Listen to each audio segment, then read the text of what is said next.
우찌무라 간조의 로마서 연구 상편 제2강 바울의 자기소개 1번입니다. 기도드리고 리딩하겠습니다.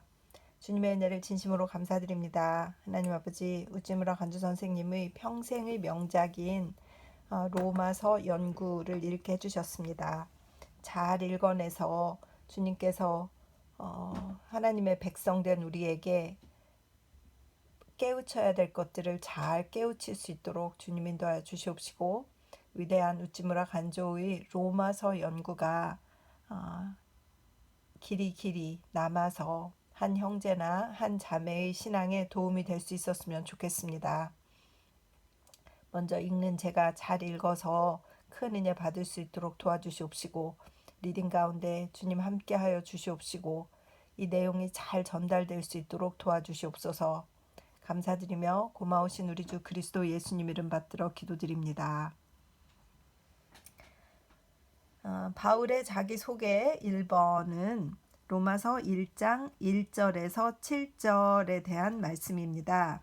그래서 먼저 로마서 1장 1절에서 7절을 읽고 리딩을 시작하는 것이 좋겠다, 그런 생각이 들었습니다. 읽어보겠습니다. 로마서 1장 1절에서 7절. 예수 그리스도의 종 바울은 사도로 부르심을 받아 하나님의 복음을 위하여 택정함을 입었으니, 이 복음은 하나님이 선지자들을 통하여 그의 아들에 관하여 성경에 미리 약속하신 것이라. 그의 아들에 관하여 말하면 육신으로는 다윗의 혈통에서 나셨고 성결의 영으로는 죽은 자들 가운데서 부활하사 능력으로 하나님의 아들로 선포되셨으니 곧 우리 주 예수 그리스도시니라. 그로 말미암아 우리가 은혜와 사도의 직분을 받아 그의 이름을 위하여 모든 이방인 중에서 믿어 순종하게 하나니, 너희도 그들 중에서 예수 그리스도의 것으로 부르심을 받은 자니라. 로마에서 하나님의 사랑하심을 받고 성도로 부르심을 받은 모든 자에게 하나님 우리 아버지와 주 예수 그리스도로부터 은혜와 평강이 있기를 원하노라. 아멘.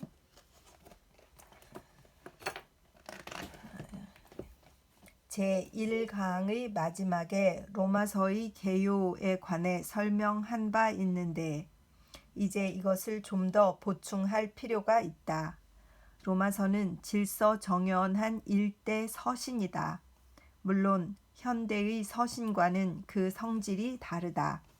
서신인 동시에 그 내용에 있어서는 논문이다. 그 규모의 크기로 보나, 그 질서의 일사불란함으로 보나, 그 내용의 장려 고귀함으로 보나, 참으로 이것은 하나의 커다란 건축물에 비길만 하다. 로마서는 7천자로 이루어졌다. 그러므로 이것은 곧 7,000개의 대리석으로 지은 일대 건축물에 비할만 하다. 로마서를 연구하는 것은 마치 이 큰 건축물을 앞문으로 들어가서 뒷문으로 나오기까지 두루 관람하는 것과 같다. 전체로서 웅장한 건물인 동시에 그 하나하나의 방들이 또한 웅장하여 우리의 눈을 놀라게 한다. 이제 이것을 다음과 같은 도표로 나타내는 것이 편할 것 같다. 그래서 여기 우찌무라 선생님 그림으로 이렇게 살짝 책을 보여드릴게요. 이렇게 빌딩을 이렇게 해놓으셨어요. 그래서 앞문, 뒷문 이렇게 있고 중간에 방들이 쭉 있고 앞으로 들어가서 방들을 거쳐서 뒤로 나오면 믿음으로 믿음에 이른다 하는 것이 이 그림을 통해서 이렇게 보여진다는 것이죠. 이렇게 그림입니다.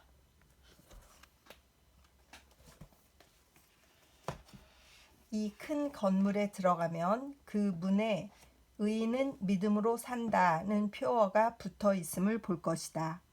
그리고 우리는 먼저 앞문의 장엄하고 화려함에 질려버린다. 이것이 1장 1절에서 7절의 자기소개이며 참으로 드물게 보는 위대한 글이다. 앞문 다음에는 복도가 있다. 이것은 1장 8절에서 17절의 인사에 해당한다. 이것 또한 앞문에 못지않게 훌륭한 것이다. 이 둘을 통과하고 나서야 드디어 본관에 들어간다. 본관은 세 개의 동으로 나뉜다. 제1본관은 세 동 중에서 최대의 것이며 본관 중의 본관이라 할 만한 것이다. 그 웅장함은 말로 다 표현키 어려우며 인간의 건축물 중에서 유례가 없을 정도다. 이것이 1장 18절에서 8장 끝까지 이르는 개인의 구원이라는 항목이다. 다음은 제2본관으로서 그 아름다움이 또한 제1본관에 못지않은 굉장한 건물이다. 곧 9장에서 11장의 인류의 구원이 이에 해당한다. 제3본관은 12장에서 15장 13절까지의 신자의 도덕에 해당한다. 우리는 구원의 문제 다음에 실천 도덕으로 옮겨간다. 먼저 구원이 있은 다음에 도덕이다. 도덕이 있은 다음에 구원이 아니다. 이 제3본관도 이 세상의 건물과는 달리 그 모양이 화려한 것이다. 이상과 같이 본관 세동, 3동의 관람을 마치고 마침내 우리는 뒷문에 이른다. 이것이 15장 14절 이하에서 16장 마지막까지의 사적인 일, 고별, 축복에 해당한다. 이 뒷문 또한 슬쩍 지나칠 수 없는 귀한 것이다.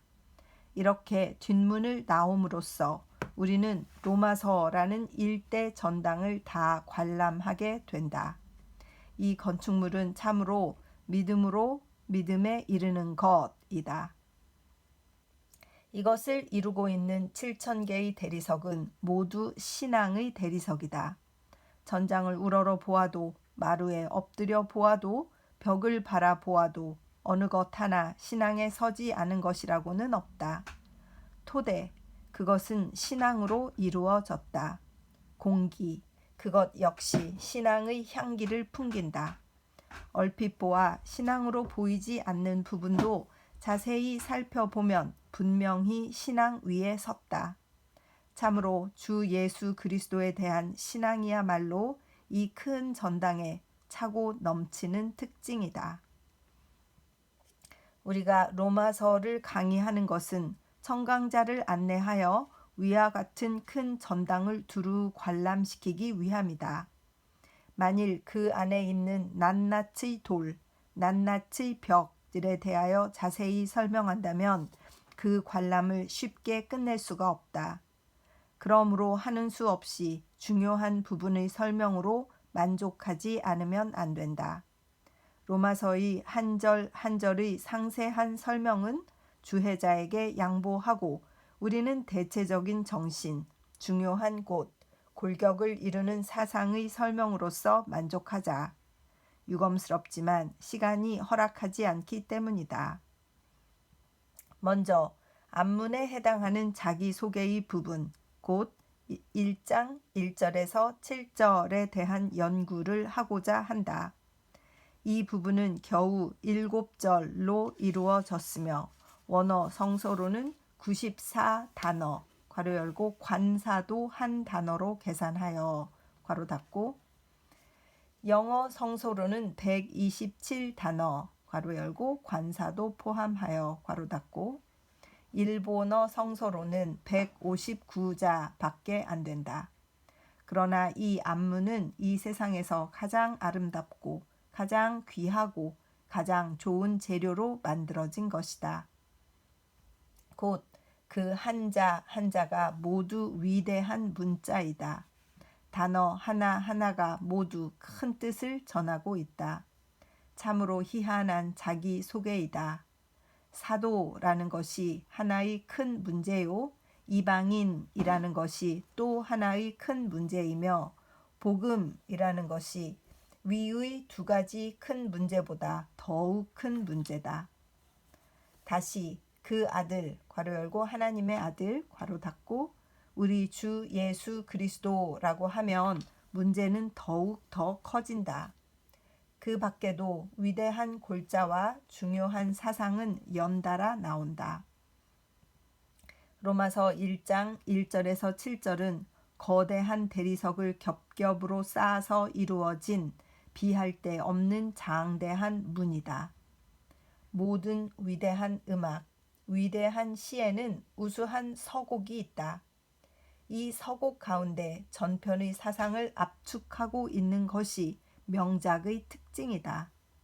이 서곡 가운데 전편의 정신을 담지 못하는 것은 평범한 솜씨다. 이를테면 시인 테니슨의 추모가 In Memoriam과 같은 것은 위대한 시편으로 유명한데 그 44행으로 된 서곡은 참으로 주옥 같은 일품으로서 전편의 정신을 잘 나타내고 있다. 또 우리는 대작곡가의 명곡에 접할 때 그 서곡 가운데 전편의 정신이 약동하고 있음을 안다. 사도 바울, 그는 문학자도 아니며 또한 작곡가도 아니었다. 그의 위대한 작품인 로마서도 문학자의 걸작이라고 볼 수 있는 것은 아니다. 그러나 그 주제는 우주와 인생의 근본 문제다. 그 내용은 심오하고 적절하다. 그 논법은 예리하고 철저하다. 그 정신은 고귀하고 위대하다. 전편을 꿰뚫은 것은 줄기찬 신앙의 흐름이다. 전진하고 멈추지 않는 심령의 선율이다. 넘치는 생명의 약동이다. 이리하여 로마서는 일대 걸작품이다. 그 서곡인 처음의 7절이 희대의 작으로서 전편의 정신을 잘 대표하는 것은 더욱 이 책이 명작임을 입증한다. 바울은 왜 제일 먼저 자기 소개를 해야 할 필요가 있었을까? 그것은 그와 로마에 있는 신자가 서로 모르는 사이였기 때문이다. 괄호 열고 소수의 신자를 제외하고는. 때는 주후 57, 8년쯤이었다. 그는 제3회 전도 여행 중에 그리스의 고린도에 머무르고 있었다. 사도행전 20장 2절에서 3절에 그 지경으로 다녀가며 여러 말로 제자들에게 권하고 헬라에 이르러 거기 석 달을 있다가 라고 한 것이 바로 이 기간이다. 그때 그리고 그 이전부터 그의 마음에 서로 반대되는 두 가지 생각이 숨어 있었다. 하나는 그전부터 가슴에 품고 있었던 로마로 가려는 희망이었고 또 하나는 예루살렘으로 가야 하는 책임이었다. 두 가지를 동시에 행할 수는 없다. 어느 것이든 하나를 포기해야 한다. 물론 그는 책무를 희망 뒤로 돌리는 사람은 아니었다. 그는 먼저 책무를 다하려고 결심하였다. 그런 다음에 기어이 로마를 다리 삼아 유럽의 서쪽 끝인 스페인까지 복음을 전하려고 하였다. 그 책임 때문에 이 희망은 뒤로 돌리게 되었다. 그러나 그는 로마를, 특히 거기에 있는 몇몇 형제 자매를 잊을 수가 없었다. 가령 그 대부분은 알지 못하는 사람이라 하더라도 영으로는 10년의 지기보다 친숙한 사람들이었다. 그는 아드리아 바다를 사이에 두고 멀리 로마 대제국의 수도를 생각하였다. 그의 마음은 사랑으로 불타올랐다. 그는 마침내 하나의 공적 편지를 써서 그들에게 보내기로 작정하였다. 그러나 모르는 형제 자매에게 보내는 서신이다. 그러므로 그는 제일 먼저 자기 소개를 하는데 몇 절을 사용한 것이다. 이런 의미의 자기소개다. 그러므로 로마의 신자와 자기 사이의 일치점을 찾아내서 써야 한다. 이것이 모르는 벗에게 서신을 보낼 때 당연히 취해야 할 방법이다. 1장 1절에서 7절은 여러 가지 큰 기교가 진리를 내포하고 있는 외에 모르는 형제에게 자기를 연결시키는 기교라는 점에서 보더라도 주목할 만한 부분이다. 참으로 바울은 용하게도 그리스의 고린도에서 아드리아 바다를 넘어 이탈리아 반도의 로마에까지 다리를 놓았다. 이것은 기교가 낳은 기교가 아니다. 사랑이 낳은 기교다. 주 안에 있는 형제 자매들에 대한 사랑이 그로 하여금 이러한 기교를 부리게 하였던 것이다. 그러므로 기교를 위한 기교가 아니다. 성스러운 기교다. 우리는 바울이 여러 가지 경우에 나타낸 성스러운 기교, 사랑의 기교를 귀히 여긴다. 보통의 기교에 대해서는 경멸의 눈을 던지지만 이것은 1절에서 7절까지의 사상의 움직임을 추구하면 밝혀진다. 1절을 원어 성서로 보면 먼저 바울이라는 자기 이름을 적고 다음에 예수 그리스도의 종이라고 덧붙이고 다음에 부름받은 사도라고 부연하고 그 다음에 하나님을 위하여 택함을 받은이라는 문구로 사도라는 말을 형용하고 있다. 그는 1절에서는 단지 자기가 누구인지를 말하며 먼저 이 서신 발신자의 성격 여하를 설명하고 있다. 1절을 다시 한번 읽을게요. 예수 그리스도의 종 바울은 사도로 부르심을 받아 하나님의 복음을 위하여 택정함을 입었으니 여기까지입니다. 거기서 2절로 연결되는 거예요. 1절 맨 마지막 말 원어 성서로는 하나님의 복음이다. 바울은 2절에서 이 복음이 무엇인지를 말한다. 이 복음은 옛부터 하나님의 예언자들로 말미암아 성서에 약속된 것임을 나타내고 있다. 그리고 3절 전반에서 이 복음이 즉 하나님의 아들 곧 우리 주 예수 그리스도에 관한 것임을 말한다. 그러면 이 그리스도는 누구냐는 의문이 생긴다. 곧 3절 후반과 4절은 이에 대한 대답으로서 육신으로 다윗의 후손에서 나셨고 거룩한 영으로는 부활하심으로 말미암아 분명히 하나님의 아들임이 드러나셨다고 그를 두 가지 면에서 설명하고 있다. 이렇게 예수에 대하여 설명한 바울은 5절에서 그와 우리의 관계를 말하고 있다. 즉 우리가 그에게서 은혜와 사도의 직분을 받는다. 이는 그 이름을 위하여 모든 나라와 사람들로 하여금 믿음의 길에 순종케 하려는 때문이다.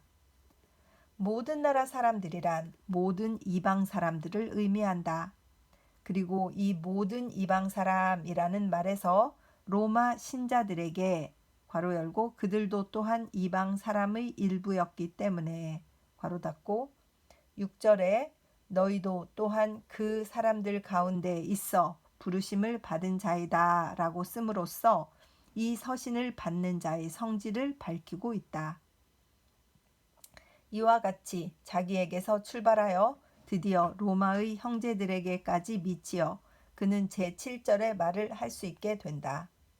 7절 전반에서는 내가 로마에 있어 하나님에게 사랑을 받고 부르심을 입어 성도가 된 모든 자에게 글을 보낸다고 하였다.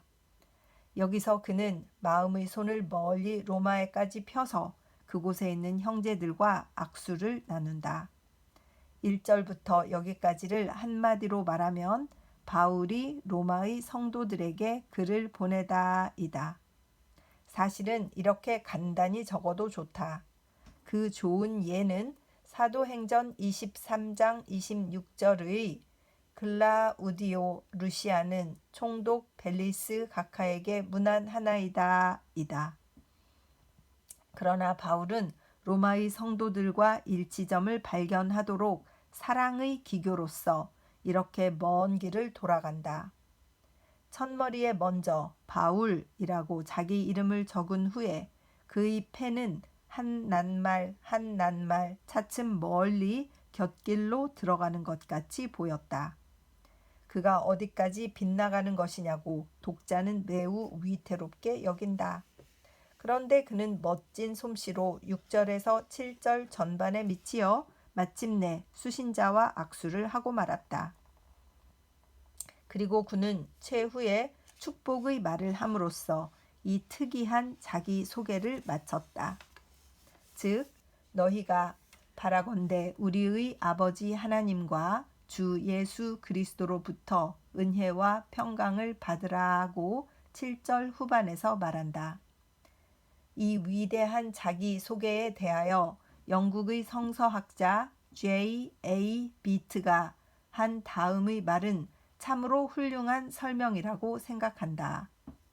비트 로마서 주의 38면 바울의 처음 말 1장 1절에서 7절의 장중함과 정연함에 주목하라. 그것은 다소의 유다 사람과 로마의 신자 사이의 깊은 골짜기를 이어놓은 수정의 아치형 다리다. 바울은 먼저 자기 이름을 적고 그 다음에 전파하는 복음을 언급한다. 복음이란 한 낱말에서 시작하여 그는 복음의 커다란 문제인 다윗의 자손이며 하나님의 아들인 그리스도에게까지 올라간다. 이것이 이 아치형 다리의 꼭대기이다.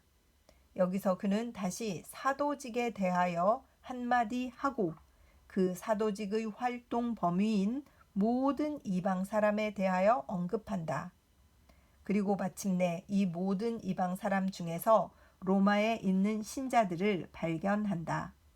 그는 자기의 권능을 주장하는 것으로 시작하여 그들의 권능을 인정하는 것으로 마치고 있다. 깊은 골짜기에 다리가 걸렸다.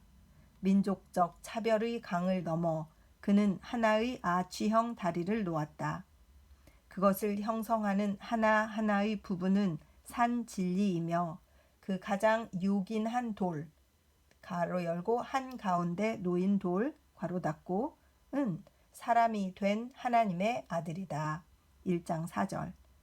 이 다리를 놓고 그는 그의 아버지이며 그들의 아버지인 하나님과 그의 주이며 그들의 주인 그리스도로부터의 축복을 보냈다.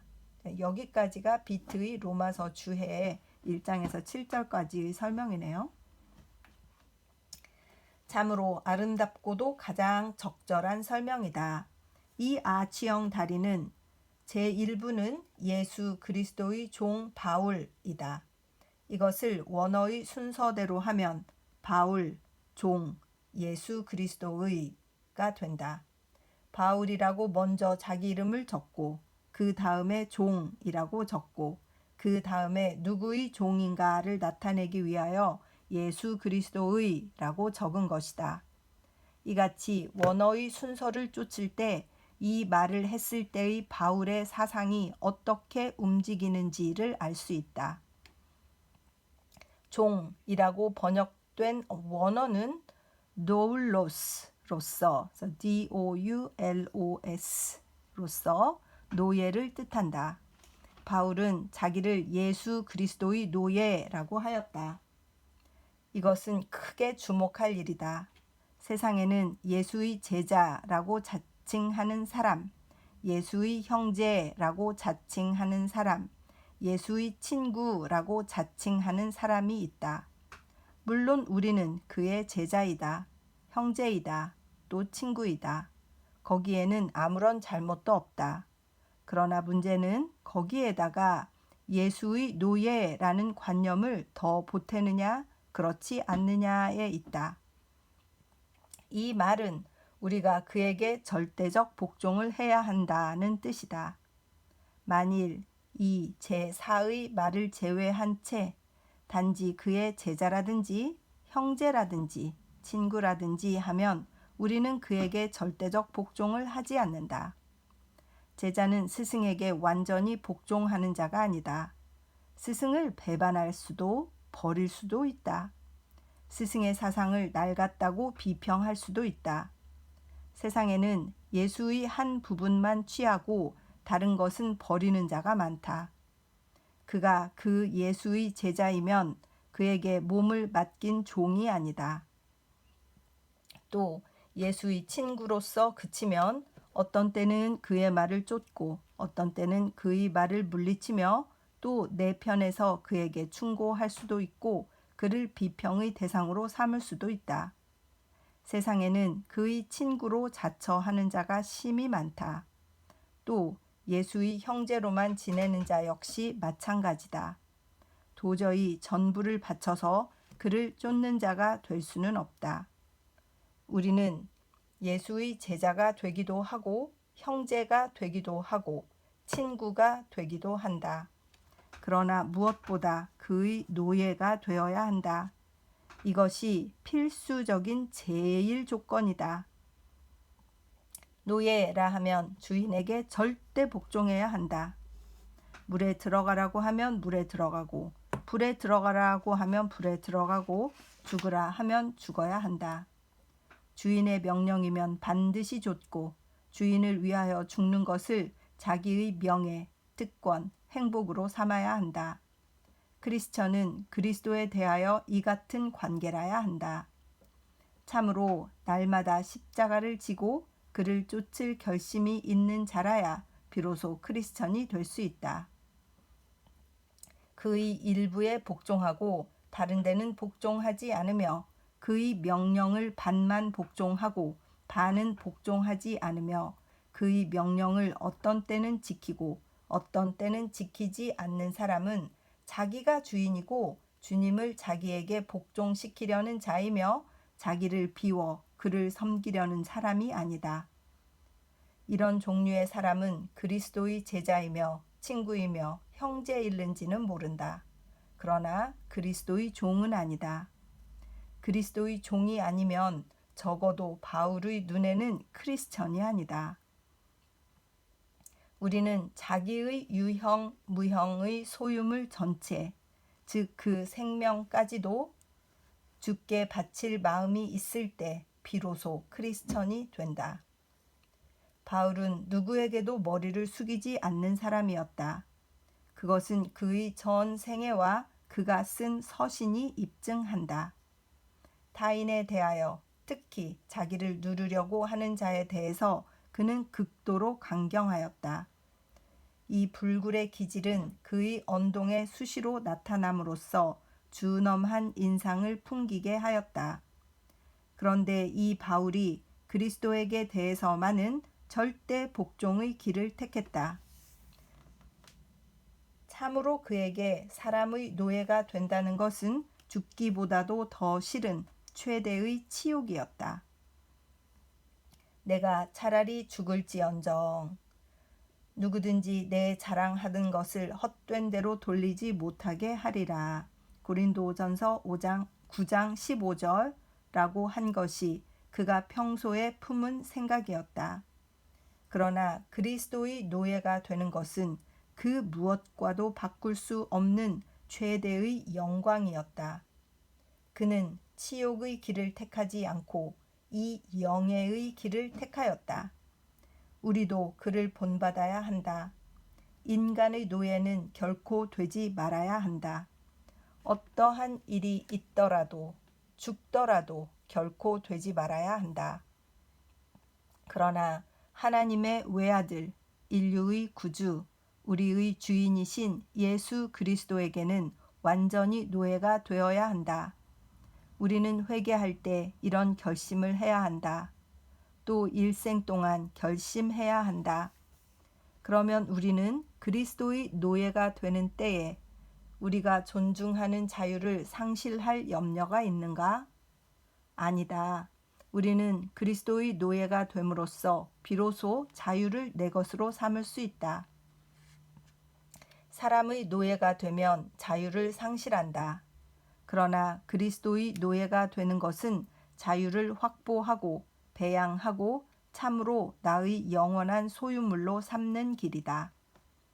현대인이 진정한 자유를 얻지 못하는 것은 자유를 얻는 길을 모르기 때문이다. 우리는 그리스도의 노예가 될 때에만 참으로 자유를 내 것으로 삼을 수 있다. 그런데 현대인은 그의 노예가 되기를 싫어하고 주인이 되고자 하여 도리어 다른 사람이나 다른 물건의 노예가 될 수밖에 없어 얻으려던 자유를 도리어 자기 손으로 쫓아버린다. 그리스도에게는 절대적 복종, 사람에 대하여는 절대적 자유. 이것이 진정한 크리스천의 순수한 모습이다. 예수 그리스도의 종 바울이라 한다. 곧 예수 그리스도의 노예 바울이라 한다. 이렇게 사용되면 노예란 말은 천한 의미가 아니라 도리어 존귀한 말이 된다. 거기에 바울 신앙의 특징이 아름답게 나타나 있다. 그리하여 사람이 참으로 사는 길을 전하고 있다. 한 개의 돌멩이에도 깊은 비밀이 있다. 바울이 쓴 한 낱말에도 무한한 뜻이 있다.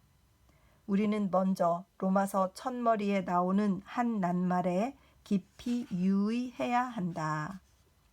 아멘. 여기까지 오늘은 1강입니다. 자기소개. 그래서 로마서 1장 1절에서 7절인데 시작할 때 읽었는데 여기 얼마 되지 않으니까 한 번 더 읽고 싶다는 마음이 들었어요. 그래서 로마서 1장 1절에서 7절을 다시 한번 읽고 오늘의 리딩을 마치도록 그렇게 하겠습니다. 예수 그리스도의 종 바울은 사도로 부르심을 받아 하나님의 복음을 위하여 택정함을 입었으니 이 복음은 하나님이 선지자들을 통하여 그의 아들에 관하여 성경에 미리 약속하신 것이라. 그의 아들에 관하여 말하면 육신으로는 다윗의 혈통에서 나셨고 성결의 영으로는 죽은 자들 가운데서 부활하사 능력으로 하나님의 아들로 선포되셨으니 곧 우리 주 예수 그리스도시라.